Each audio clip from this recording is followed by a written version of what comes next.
Talk with Jay. My name is Jaga. And if you saw episode one of the weekly talk, you will know my journey. You'll hear a little bit of my journey, you know, where I come from, the struggle that I have survived to be here today.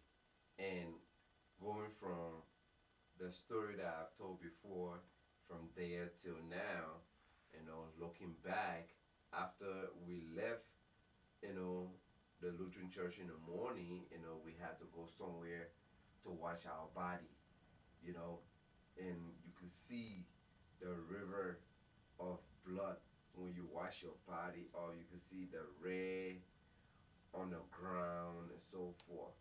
And we managed to wash ourselves off, and after that, we tried to flee again to go to another place that we heard that is safer for the Geo tribe because the Prince Johnson Base area.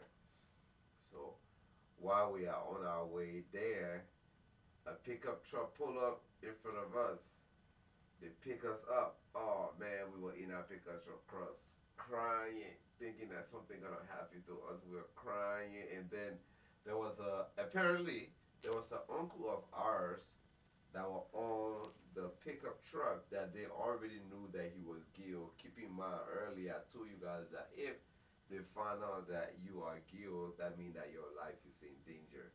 So they already knew, somebody already snitched on him that he was Gil. So the Crown people already captured him. They put him in top A already. And so while we were in the truck with him, apparently he told my auntie that we should act like we don't know him so that they can't discover that we are Gil. You follow? So, but at that time we were too busy crying because we knew what would have been happening at that time. You feel me? But what I'm trying to say is that you know, during the wartime, everybody was just every time we see a soldier fatigue, we knew what was going on. So at that time, after they came and pick us up, I knew what was going on. And everybody knew what was going on. So as soon we got to a destination and we got off the pickup truck, they took dad and uncle in the truck, in the back, and boom, that was the end of it. They took the knife to him. After when we saw that, oh, we started crying. Right, right.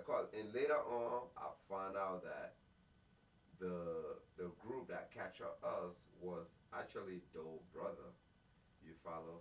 So it was intense. So if he would have discovered that we were gear, oh man, it was actually a end. So then after they took my uncle in the back and they got rid of him, and we noticed that we started crying, then they came back and grabbed hold of my auntie. And that's when everything erupted. Oh, this. We started crying. Then, according to my auntie and my brother and so forth, I stood up. I got up and stood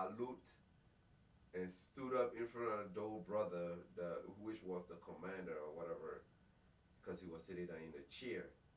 I stood up and salute him and said that, why are you doing this to your people?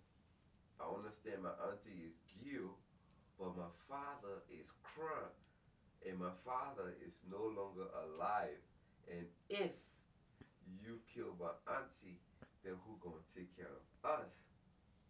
So apparently, whatever I said, it resonated with him. He stood up and salute back. Took 25 cents out of his pocket back then. 25 cents was the shit. So it took 25 cents out of his pocket and gave it to me. And gave us coconut. That's why things started. He gave us some coconut and coconut water. And that's how everybody was trying to calm their crying and so forth. You follow? But when all of that took place, he said he ain't gonna never do that to his people. So he took us and put us in that same pickup truck and took us as far as he could take us without interacting with the Gil people soldier. And he dropped us off and turned around and came back. And we walked started walking. We were walking for like couple, you know, hours, maybe days. I don't remember exactly, but hours, maybe days, right? Boom. And then, no water, people losing their voice. Some people will, like I told you guys earlier, some people will fall and don't get up. And there's nothing we could do about it, you know. And then when we finally got to the Caldwell Bridge, we walked, we got to, because you had to pass Caldwell Bridge to get into Prince Johnson Base. So when we got to Caldwell Bridge, there was the checkpoint. The checkpoint, basically, in order for them to find out that you were Gil, you had to speak Gil. But most of the people at that time, they have not had water, they lost their voice, so they can't even speak. And before you know it, that's history for that person.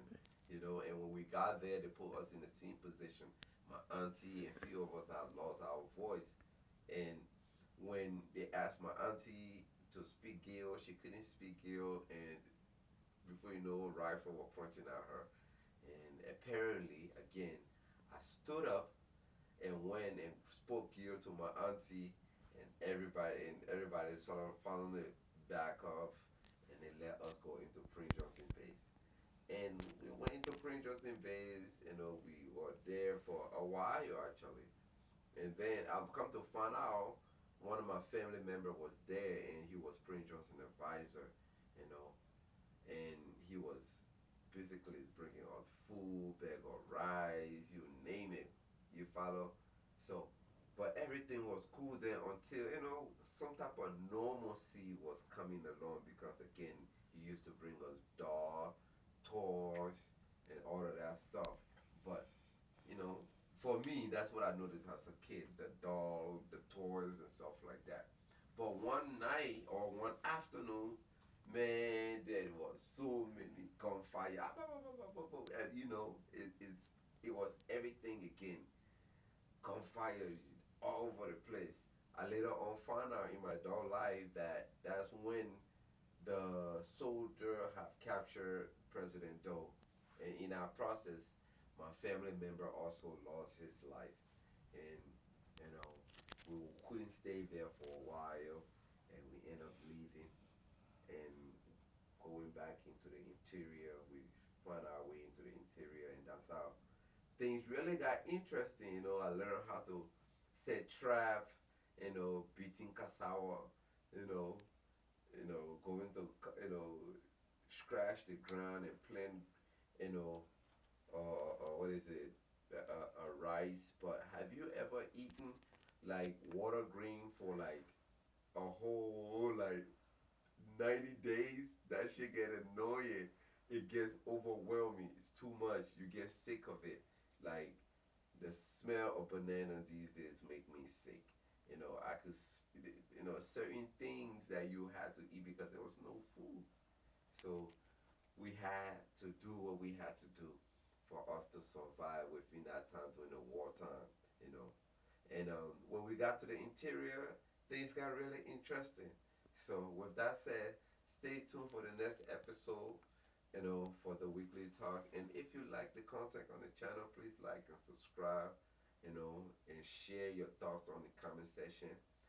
Especially allow the message to, spread across. And there are so many of us that went through, the things that we went through in Liberia, and it affects us in so many ways, you know.